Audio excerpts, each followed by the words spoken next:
अल्हम्दुलिल्लाहि रब्बिल आलमीन वस्सलातु वस्सलामु अला खातिमिन नबिय्यीन।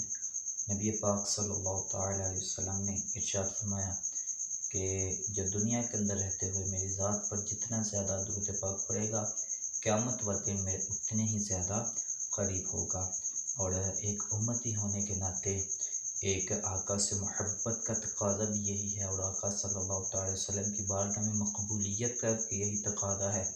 और क़यामत वाले दिन नबी पाक सल्लल्लाहु अलैहि वसल्लम का कुर्ब पाने का भी यही ज़रिया है कि आकाए नामदार, दो जहान के ताजदार सल्लल्लाहु ताला अलैहि वसल्लम की बारगाह में कसरत के साथ दुरूद पाक पढ़ा जाए। और कितना दुरूद पाक पढ़ा जाए, इसकी मैं आपको एक मिसाल देकर समझाना चाहता हूँ कि आका सल्लल्लाहु अलैहि वसल्लम ने जितना हमें याद किया है, और कम अज़ कम हम उसके बराबर तो नहीं हो सकता, लेकिन कुछ ना कुछ उसका हिस्सा ही, कुछ ना कुछ अपनी ज़िंदगी का पार्ट ही नबी पाक सल्लल्लाहु अलैहि वसल्लम की याद में गुजारे तो इंशाअल्लाहुल करीम इसकी बरक़ात नसीब होंगी। आका सल्लल्लाहु अलैहि वसल्लम जब पैदा होते हैं, आपके लबे अतहर पर रब्बी हबली उम्मती की सदाई बुलंद होती है। आका जब जवानी की तरफ बढ़ते हैं तो आपकी लबे अतहर पर रब्बी हबली उम्मती की सदाई बुलंद हो रही होती है। और नबी पाक सल्लल्लाहु अलैहि वसल्लम जब तहज्जुद के वक़्त उठते हैं, तब भी रब्बी हबली उम्मती की सदाई बुलंद हो रही होती हैं। आका सल्लल्लाहु अलैहि वसल्लम जब मेराज की रात अल्लाह की बारगाह में हाजिर होते हैं, तब भी रब्बी हबली उम्मती की सदाई बुलंद हो रही होती है। और नबी पाक सल्लल्लाहु अलैहि वसल्लम जब इस दुनिया से ज़ाहिरी विसाल फरमा कर जाते हैं, तब भी रब्बी हबली उम्मती की सदाई बुलंद हो रही होती है। यार, जो आका हमें इतना ज़्यादा याद करें और उस आका के सदक़े ही हमें इज़्ज़त मिली हो, हमें माल मिला हो, दौलत मिली हो, औलाद मिली हो, तो उस आका पर जब दुरूद पाक पढ़ने की बारी आए तो हम कह दें कि हमारे पास टाइम नहीं है, हमारे पास वक़्त ही नहीं है। जनाब, हम कैसे दुरूद पाक पढ़ सकते हैं? हम सारा दिन काम करते हैं, अगर दुरूद पाक पढ़ने की तरफ बढ़ जाएँ तो हमें काम में रुकावट हो जाएगी। हमारे पास गाहक आते हैं, उनमें प्रॉब्लम हो जाएगी, सौदा कम बिकेगा।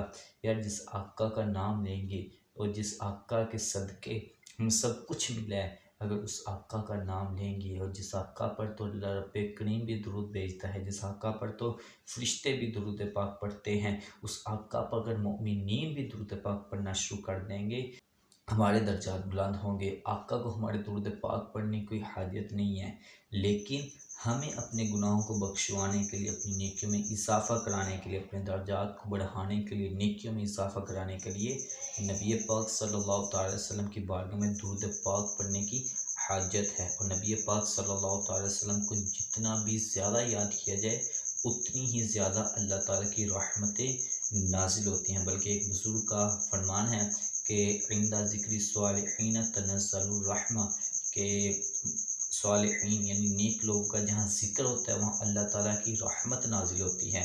और जहाँ इमामुल अंबिया का ज़िक्र हो तो वहाँ अल्लाह ताला की रहमतों की छमाछम बरसात होती है।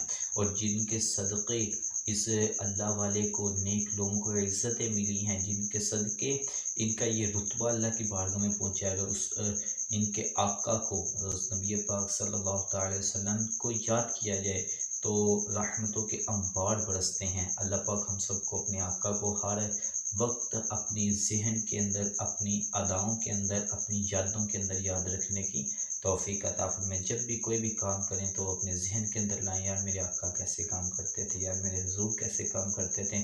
इंशाअल्लाह जब ये ज़हन बन जाएगा, अल्लाह की रहमत के साथ हम आका का भी पसंदीदा बंदे बन जाएंगे, रब्बे करीम के भी पसंदीदा बंदे बन जाएंगे। किसी ने क्या खूब कहा था कि खुदा की रज़ा चाहते हैं तो आलम, खुदा चाहता है रिज़ाए मोहम्मद सल्लल्लाहु ताला अलैहि वसल्लम, यानी दो आलम अल्लाह की रज़ा चाहते हैं कि हमसे हमारा रब खुश हो जाए, हमसे हमारा रब राज़ी हो जाए।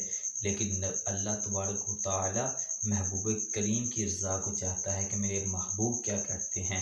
और यार, जिसको आज दुनिया के अंदर याद किया जाए, अगर वो दुनियादार बंदा जिसको हम दुनियावी मफाद के लिए याद करें, अगर कोई काम पड़ जाए तो वो लब्बैक कहता हुआ हमारे बात को मान जाता है। और यार, जिस आका को याद करें, अगर उनके दर के ऊपर हमें कोई मसला दरपेश आ जाए, अर्ज़ करें तो क्या वो नहीं सुनेंगे? किए हैं, क्योंकि यकीनन तौर पर अल्लाह ताला ही देने वाला है।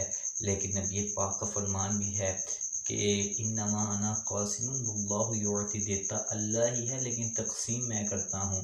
यार जिनके सदक़े इस बंदे को इज़्ज़त मिली है, शोहरत मिली है, रिज़्क़ मिला है, जिनके सदक़े सब कुछ मिला है, अगर उसको हम याद करें और आका के एक उम्मती को हमसे इतना ज़्यादा याद करें, मुसीबत के वक्त वो काम आ जाता है।